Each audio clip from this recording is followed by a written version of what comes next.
राज्य में कानून व्यवस्था को मजबूत करने और दंगा, तोड़फोड़ व असामाजिक गतिविधियों से सख्ती से निपटने के लिए पश्चिम बंगाल सरकार ने विधानसभा में दो नए महत्वपूर्ण विधेयक यानी कि बिल पेश किए हैं। सरकार द्वारा लाए गए इन विधेयकों के नाम the west Bengal public safety and control of anti social activities bill 2026 और दूसरा the west Bengal maintenance of public order bill 2026 है। नए बिल में असामाजिक गतिविधियों का दायरा काफी बड़ा किया गया है। जनता के बीच डर पैदा करना, सार्वजनिक व्यवस्था बिगाड़ना, अवैध कब्जा, सरकारी या निजी संपत्ति को नुकसान पहुंचाना, अवैध खनन और बालू तस्करी जैसे अपराधों को इसके तहत शामिल किया गया है। इस बिल में जिला मजिस्ट्रेट, पुलिस कमिश्नर या राज्य सरकार को विशिष्ट मामलों में आरोपी व्यक्ति को प्रिवेंटिव डिटेंशन के तहत हिरासत में लेने का अधिकार देने का प्रस्ताव है। इसके तहत अधिकतम 12 महीने तक हिरासत में रखा जा सकता है। इसके अलावा किसी व्यक्ति को किसी खास इलाके या जिले से तड़ी पार करने और कानून तोड़ने पर उस अपराध को गैर जमानती बनाने का भी प्रावधान है। दूसरे विधेयक यानी maintenance of public order bill में प्रावधान किया गया है कि यदि दंगा, आगजनी या तोड़फोड़ में सरकारी या फिर निजी संपत्ति को नुकसान पहुंचता है तो उसकी भरपाई उपद्रवियों से की जाएगी। इसके लिए एक विशेष क्लेम्स कमीशन का गठन किया जाएगा जो नुकसान का आकलन करेगा। आवश्यकता पड़ने पर नुकसान की राशि की वसूली सरकारी बकाया राजस्व की तर्ज पर सख्ती से की जा सकेगी। सरकार ने बिल के उद्देश्यों को स्पष्ट करते हुए कहा कि मौजूदा कानून असामाजिक गतिविधियों और संगठित अपराधों को रोकने के लिए पर्याप्त नहीं है। आम जनता के जीवन और संपत्ति की सुरक्षा सुनिश्चित करने के लिए ही ये नया कानूनी ढांचा तैयार किया गया है। दूसरी ओर इन विधेयकों को लेकर राजनीतिक विवाद भी शुरू हो गया है।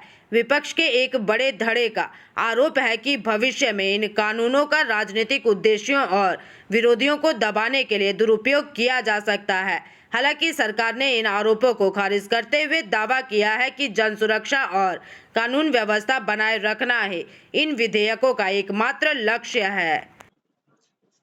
এই পথ আসলে বিপর্যয়ের পথ, যেটা বিজেপি সরকারে আসার আগে নির্বাচনী প্রতিশ্রুতি, স্বনির্ভর অর্থনীতি, স্বয়ংসম্পূর্ণ বাংলা, ডাবল ইঞ্জিনের সরকার।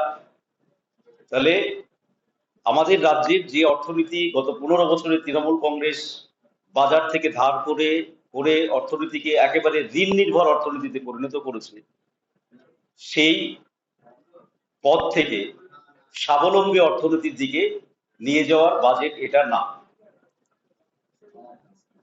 দ্বিতীয়ত কথা হচ্ছে যে আপনার যেটা আগবারই বললাম, এর আগে আমাদের রাজ্যের মাননীয় মুখ্যমন্ত্রী যখন বিরোধী দলনেতা ছিলেন, সেই সময় সমস্ত কিছুতে লক্ষ্য করবেন যে গত সরকার যেভাবে মদের উপরে ঢালাও ইনকামের উপরে ঢালাও যেভাবে হচ্ছে যে কথা বলতো, এই সরকারও তার ব্যতিক্রম না, তার একটা নমুনা আপনাদেরকে দিচ্ছি। চলতি বছরে আবগারি শুল্ক থেকে হচ্ছে যে মদ বিক্রি করে ইনকাম করবে এই সরকার 24,922.40 লক্ষ কোটি টাকা, যেটা তৃণমূল সরকারের আগের বাজেট যেটা ছিল, লক্ষ্যমাত্রা ছিল, সেই লক্ষ্যমাত্রাকেও তার থেকে বেশি। তৃণমূল সরকারের সময় লক্ষ্যমাত্রা ছিল 22,550.33 লক্ষ কোটি টাকা। বুঝতে পারছেন যে কথা বলা হচ্ছে যে মদের দোকান থাকবে না, এটা মনে হচ্ছে যে ঘোষণার সময় যে এটা ব্যাপক একটা চমকদারি। তাহলে এই যে বাড়তি টাকা মদ থেকে আসবে, তাহলে কোথায় থেকে আসবে? তার মানে মদ বিক্রি 15 বছর ধরে চুরি করা, বিভিন্ন জায়গা থেকে কাটমানি খাওয়া। আসলে কাটমানি খাওয়ার জন্য উনি দেখার সুযোগ পান। তার আগে কাটমানি ঢুকেছিল হয় কালীঘাটে, নাই কামাত স্ট্রিটে, যার ফলে ওনার দেখার সময় ছিল না।